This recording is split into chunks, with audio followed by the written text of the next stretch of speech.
Hi, my name is James Newton Howard, and welcome to my Yamaha All Access 360 photo shoot.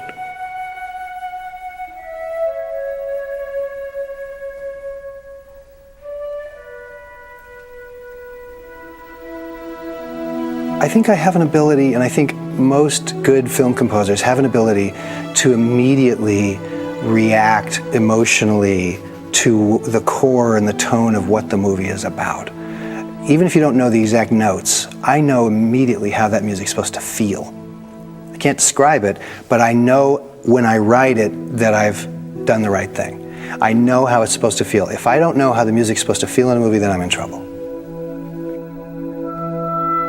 I have a firm belief that the thing that stops us from creating is ourselves, is our brain, is our self-critic, which I have a very vocal self-critic. I think the thing that enables me to work quickly is I just am able to shut that off and to be unself-conscious about my writing. After The Sixth Sense, Night called me up and said, "You know, James, I love the score and everything, but I wish on our next movie that the score has a quality that is singular to itself, that you hear just a couple of notes from the score and you know that was the score to that movie." So in the case of the next movie, which I think was Unbreakable, I just sat down and wrote a CD's worth of material before I went out to see him, and he storyboarded the movie for me. A bunch of the music that I had written ended up in the movie, and it just began this tradition where I now write, 10, 15, 20-minute suites of material based on my reading of the script and or Night's storyboarding of the movie for me. And it's been very successful. For instance, the main titles to Signs, The Village, Lady in the Water were all written before he started shooting.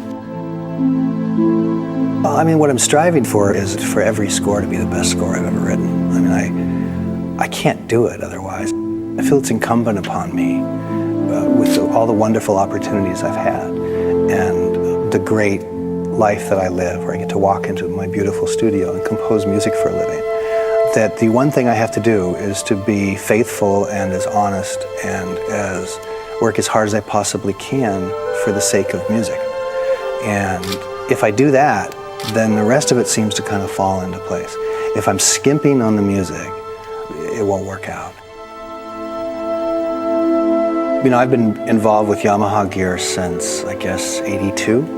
When the band Toto, David Paich and Steve Porcaro and Jeff Porcaro, Steve Lukather, all those guys, I think the year they won Album of the Year at the Grammys was in 1982. I had done all the orchestrations on their album, and they invited me to go with them to Japan. And right around there, we were introduced to the DX7. We just fell in love with that whole theory of synthesis and the way the instrument sounded. And the keyboard action was spectacular. So for me, the things that impressed me immediately about Yamaha keyboards was the musicality and the musician-friendly quality of them. From then on, I just kept, I've been using Yamaha gear steadily for the last 28 years. So I just want to thank all of you for watching it. I hope that it was entertaining, if not educational. I wish I had some great words of advice. The only good advice that I have ever been able to give anybody is to focus on writing music, and if you're writing a movie score particularly, don't worry about the picture, just worry about write great music, and then the rest will take care of itself. Thanks.